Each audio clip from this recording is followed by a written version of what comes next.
9 August Nabanna অভিযানে আহত হন অভয়ার মা। পুলিশ কমিশনারকে ইমেল করেন অভয়ার বাবা অভিযোগ জানিয়ে। এফআইআর দায়ের নিয়ে হেনস্থার শিকার অভিযোগ অভয়ার বাবার। আপনার অভিযোগ নথিভুক্ত হয়েছে, নিউ মার্কেট থানায় জেনারেল ডায়েরি হয়েছে। অভয়ার বাবাকে পাল্টা ইমেল করলেন পুলিশ কমিশনার। আপনাদের জানিয়ে রাখি, 9 আগস্ট নবান্ন অভিযান ঘিরে যে ধুন্ধুমার পরিস্থিতি তৈরি হয়, আহত হন অভয়ার মা। পুলিশ কমিশনারকে ইমেলে অভিযোগ দায়ের করেন অভয়ার বাবা। এফআইআর দায়ের নিয়ে হেনস্থার শিকার অভিযোগ করেন অভয়ার বাবা।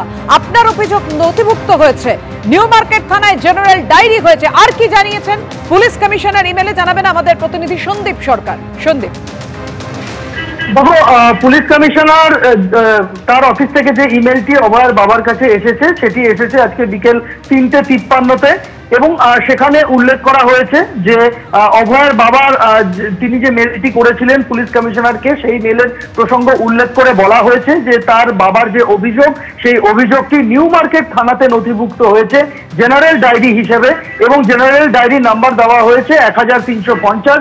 তারিখ দেওয়া হয়েছে 12ই আগস্ট। এই জেনারেল ডায়েরিটি নথিভুক্ত হয়েছে নিউ মার্কেট থানাতে, এমনটাই পুলিশ কমিশনারের অফিসের তরফে জানানো হয়েছে অভয়ার পরিবারকে। এখন অভয়ার বাবার তরফে একটি ইমেল করা হয়েছিল আজকে বেলার দিকে।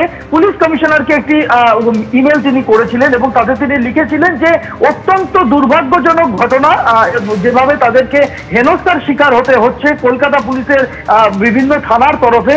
এবং সঙ্গে থাকো। ভোট চুরির অভিযোগ সহ এসআইআর ইস্যু, দিকে দিকে কংগ্রেসের প্রতিবাদ। একদিকে আপনাদের সামনে রেখেছি সিও দপ্তর অভিযানে যুব কংগ্রেস, এর পাশাপাশি আপনারা দেখতে পাচ্ছেন এসআইআর ইস্যুতে কংগ্রেসের বিক্ষোভে তুলকালাম। রাজভবনের সামনের ছবি দেখছেন, পুলিশের সঙ্গে কংগ্রেস নেতাকর্মীদের ধস্তাধস্তি। সরাসরি কথা বলবো, আমাদের সঙ্গে রয়েছেন আমাদের প্রতিনিধি সত্যজিৎ বৈদ্য। সত্যজিৎ, যুব কংগ্রেস যে বিক্ষোভ দেখাচ্ছে সিও দপ্তর অভিযানে, দেখাও, জানাও আমাদের। দেখো, এই মুহূর্তে বিক্ষোভের ছবিটা দেখাবো তোমাকে। এটা হচ্ছে নির্বাচন কমিশনের দপ্তরের সামনে। নির্বাচন কমিশনের দপ্তর চলো এই অভিযানের ডাক দেওয়া হয়েছে যুব কংগ্রেসের পক্ষ থেকে। প্রদেশ যুব কংগ্রেসের এই যে জমায়েতের শুরু থেকেই কিন্তু অভিনব কায়দায় প্রতিবাদ করা হচ্ছে, সেই ছবিটা তোমাকে দেখাবো। একদিকে যেমন তুমি দেখতে পাচ্ছ যে প্রতীকীভাবে রাহুল গান্ধী, তার হাতে দড়ি রয়েছে এবং সেই দড়িতে বাঁধা রয়েছে। তুমি দেখতে পাচ্ছ এখানে নির্বাচন কমিশনকে অভিযুক্ত করা হচ্ছে এবং সেইখানে নির্বাচন কমিশনের যে বিরুদ্ধে যে অভিযোগ সে কী করেছে সেখানে দেখানো হচ্ছে যে ভোট চুরির অভিযোগ। ভোট চুরি করে প্রধানমন্ত্রীকে জয়ী করা হয়েছে, এই অভিযোগেই কিন্তু আজকের এই বিক্ষোভ। এবং যে বিক্ষোভ থেকে বলা হচ্ছে অবৈধভাবে যে এসআইআর, সেই এসআইআর মানা হবে না এবং এসআইআর বিরুদ্ধে প্রতিবাদ। সরাসরি এখানকার নেতৃত্বের কাছে যাব, কি বলবেন? দেখুন, রাহুল গান্ধী যে কথা এতদিন বলে আসছিলেন যে নরেন্দ্র মোদী ভোটে জিতে প্রধানমন্ত্রী হননি, তিনি ভোট চুরি করে প্রধানমন্ত্রী হয়েছেন। আজকে সেই কথা প্রমাণিত যে নরেন্দ্র মোদী ভোট চুরি করে প্রধানমন্ত্রী হয়েছেন, শুধু তিনি প্রধানমন্ত্রী হয়নি, ভোট চুরি করে বিজেপি অনেক রাজ্যে ক্ষমতায় বসেছে। তাই এই যে চোর প্রধানমন্ত্রীকে রাহুল গান্ধী গ্রেপ্তার করছেন এবং এই প্রধানমন্ত্রী হওয়ার যে হয়েছেন তার মেন কারিগর হচ্ছে নির্বাচন কমিশনার।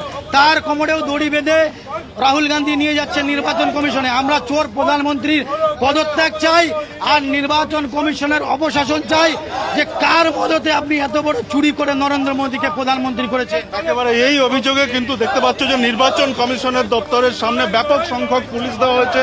তোমাকে দেখাবো, যাতে কোনো অশান্তি না হয় সে কারণে অশান্তি এড়াতে ব্যারিকেড করা হয়েছে, ব্যাপক সংখ্যক পুলিশ দেওয়া হয়েছে। এবং যেমনটা প্রদেশ যুব কংগ্রেসের এখানে কর্মসূচি, যে এই অভিযোগে এখানে এসআইআর এর প্রতিবাদে এবং এই ভোট চুরির প্রতিবাদে এখানে অবস্থান চলবে। এখানে নির্বাচন কমিশনের দপ্তর ঘেরাও কর্মসূচি নেওয়া হয়েছে এবং তুমি দেখতে পাচ্ছ যে যুব কংগ্রেসের যারা নেতৃত্ব এবং কর্মী সমর্থকরা তারা এই মুহূর্তে নির্বাচন কমিশনের দপ্তরের সামনে হাজির হয়েছে। একদমই আমরা দেখতে পাচ্ছি, নজর থাকবে আমাদের এই অভিযানের দিকে। ধন্যবাদ তোমার।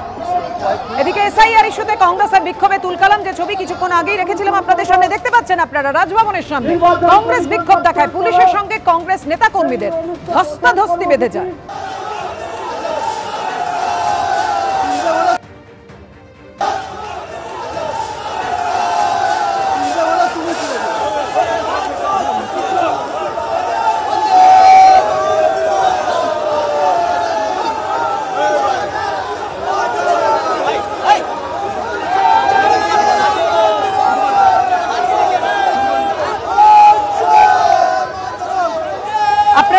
এসআইআর বিতর্কে গত কয়েকদিন ধরে উত্তাল দিল্লিতে যুব কংগ্রেসের বিক্ষোভে আজকেও তুলকালাম পরিস্থিতি তৈরি হয়। পুলিশের সঙ্গে ধস্তাধস্তি বাঁধে দিল্লিতেও আটক বেশ কয়েকজন বিক্ষোভকারী।